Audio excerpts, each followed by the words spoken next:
2022 मध्ये आफ्रिकेच्या सर्वोच्च न्यायालयानं केनिया देशातल्या ओगिक जमातीच्या लोकांचे वनहक्क डावलल्याबद्दल संबंधितांना $1.3 अब्ज दंड ठोठावला आणि जगभरातल्या देशांसाठी हा निकाल धडा शिकवणारा ठरला.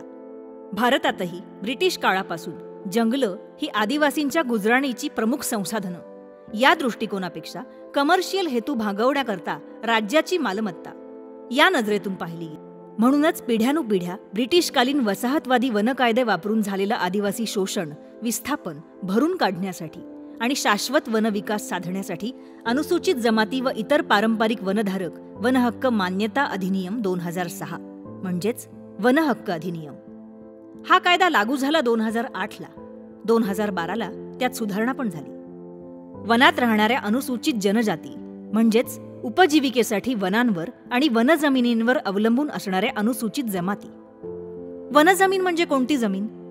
अवर्गीकृत वन म्हणजेच कोणत्याही कॅटेगरीत वर्गीकरण न झालेली वन, सीमांकित न केलेली वन, मानवनिर्मित वन, राखीव वन, संरक्षित वन, अभयारण्य, राष्ट्रीय उद्यान अशी कोणत्याही प्रकारे वनक्षेत्रात मोडणारी जमीन म्हणजे वनजमीन.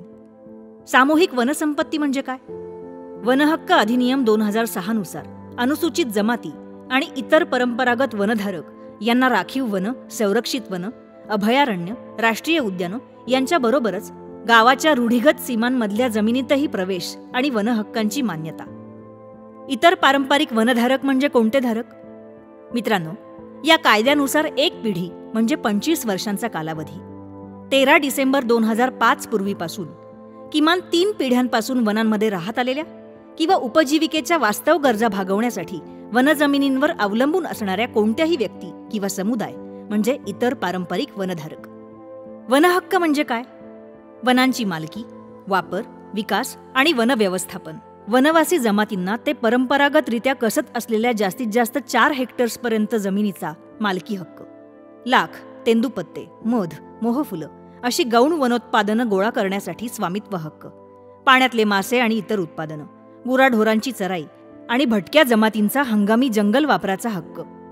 निस्तार म्हणजेच निरंतर वापर करण्यासाठी पारंपरिकरित्या संरक्षण आणि संवर्धन करण्यात आलेल्या कोणत्याही सामाजिक वनस्रोतांचं संरक्षण आणि संवर्धन करण्याचा अधिकार. जैवविविधता आणि सांस्कृतिक विविधता यांच्याशी संबंधित पारंपरिक ज्ञानाबद्दल बौद्धिक मालमत्ता मिळवण्याचा हक्क. विकास प्रकल्पांमध्ये नियोजनपूर्वक आखलेल्या पुनर्वसनाचा हक्क. वनहक्क निश्चित करण्यासाठी कमीत कमी 2 पुरावे आवश्यक आहेत. एक म्हणजे कोणतंही शासकीय रेकॉर्ड किंवा सार्वजनिक दस्तावेज म्हणजेच राजपत्र, जनगणना, सर्वेक्षण, समझोता अहवाल, नकाशे, सॅटेलाइटची चित्र, वनचौकशी अहवाल, भाडेपट्टा, दंडपावत्या, समित्या किंवा आयोगांचे शासनानं गठीत केलेले अहवाल, शासकीय आदेश, अधिसूचना, परिपत्रक, ठराव. दुसरं म्हणजे मतदार ओळखपत्र, शिधा वाटप पत्रिका, घरपट्टी पोचपावत्या, अधिवास प्रमाणपत्र यासारखे शासनानं प्राधिकृत केलेले दस्तावेज, न्यायालयीन आदेश आणि न्यायनिर्णय यांचा समावेश असलेली कोर्टाची रेकॉर्ड्स. वनहक्क मान्य करण्यासाठी त्याची प्रोसेस पार पाडणाऱ्या समित्या कोणत्या? गाव स्तरावर वनहक्क समिती, उपविभागीय स्तरावर उपविभागीय स्तरीय वनहक्क समिती, जिल्हा स्तरावर जिल्हास्तरीय वनहक्क समिती आणि राज्य स्तरावर राज्यस्तरीय संनियंत्रण समिती. उपजीविकेसाठीची शेती तसंच निवाऱ्यासाठी घरापुरती लागणारी जागा अशा वैयक्तिक वनहक्कासाठी ग्रामपंचायतीकडे प्रस्ताव सादर करावा लागतो. हा प्रस्ताव ग्रामसभेत ठेवला जातो. ग्रामसभेमार्फत प्रस्तावाची तपासणी करून हा प्रस्ताव मंजूर किंवा नामंजूर होतो. मंजूर झालेल्या प्रस्तावाला उपविभागीय स्तरीय समितीकडे पाठवलं जातं. ग्रामसभेचा रोल काय? या कायद्याच्या तरतुदीनुसार वनगावातली ग्रामसभा म्हणजे 18 वर्ष पूर्ण असणाऱ्या सर्व प्रौढ व्यक्तींची मिळून बनलेली ग्रामसभा. आणि मग पेसा ग्रामसभा म्हणजे? पेसा अधिनियमानुसार ज्यांची गावं गावच्या मतदार यादीत आहेत अशांनाच ग्रामसभेत बसण्याचा आणि निर्णय घेण्याचा हक्क असतो, सर्व प्रौढ व्यक्तींना नाही. ग्रामसभा सुशासन आणि शाश्वत सामाजिक आर्थिक विकास यांचा वस्तुपाठ घालून देऊ शकते, कारण वनहक्काचे दावे तपासून पहिल्यांदा तीच मान्य करत असते. ध्यानात घ्या, आदिवासींची वनजमीन बिगर आदिवासी व्यक्तीला सहजासहजी विकत घेता येत नाही. महाराष्ट्र जमीन महसूल अधिनियम 1966च्या कलम 36 नुसार कोणीही अनुसूचित जमातीयेतर व्यक्ती किंवा संस्थांना शासनाची पूर्वपरवानगी घेतल्याखेरीज अनुसूचित जमातीच्या खातेदारांची जमीन विक्रीद्वारे, देणगी देऊन, अदलाबदल करून, गहाण ठेवून, पट्ट्यानं देऊन किंवा अन्य प्रकारे हस्तांतर करून घेता येत नाही. आदिवासी व्यक्तींच्या जमिनी जनजातीयेतर व्यक्तींकडे हस्तांतर करण्यात या अधिनियमाच्या कलम 36 आणि महाराष्ट्र जमीन महसूल जनजातीच्या व्यक्तीने जनजातीयेतर व्यक्तीकडे भोगाधिकार हस्तांतरित करणे नियम 1975 यामधल्या तरतुदी बांधील असतात. त्यानुसार अकृषिक कारणास्तव जमीन हस्तांतर करण्यासंदर्भात जिल्हाधिकाऱ्यांनी परवानगी देण्यास शासनाकडून पूर्व मंजुरी दिली जाते. अशा परवानगी प्रकरणात मूळ आदिवासी खातेदार भूमिहीन होणार नाहीत याची खातरजमा करणं आवश्यक असतं. जर मूळ आदिवासी खातेदार अशा विक्री परवानगीमुळे भूमिहीन होत असेल तर त्याला अन्य पर्यायी जमीन खरेदी करून दिल्यानंतर आणि त्या जमिनीचे अभिलेख आदिवासी खातेदारांच्या नावे तयार झाल्यानंतरच आदिवासी खातेदारांच्या जमिनीच्या हस्तांतरणासंबंधात परवानगीचे आदेश निर्गमित करावेत. असे सरळ सरळ निर्देशच शासनानं यापूर्वी सुद्धा शासन परिपत्रक क्रमांक 3010 प्रकरण क्रमांक 313 दिनांक 15/9/2010 या अन्वये दिलेले आहेत. एकदा हे समजून घेतलं की वनहक्क मंजूर करून घेण्यासाठी पाठपुरावा करण्याचं महत्त्व समजेल. वनहक्क कायद्याचा प्रभावी वापर करून सामूहिक वनहक्क क्षेत्राचं व्यवस्थापन आणि संवर्धन यांचा आराखडा तयार करण्यासाठी गावातल्याच स्वयंसेवकाची नियुक्ती करता येते.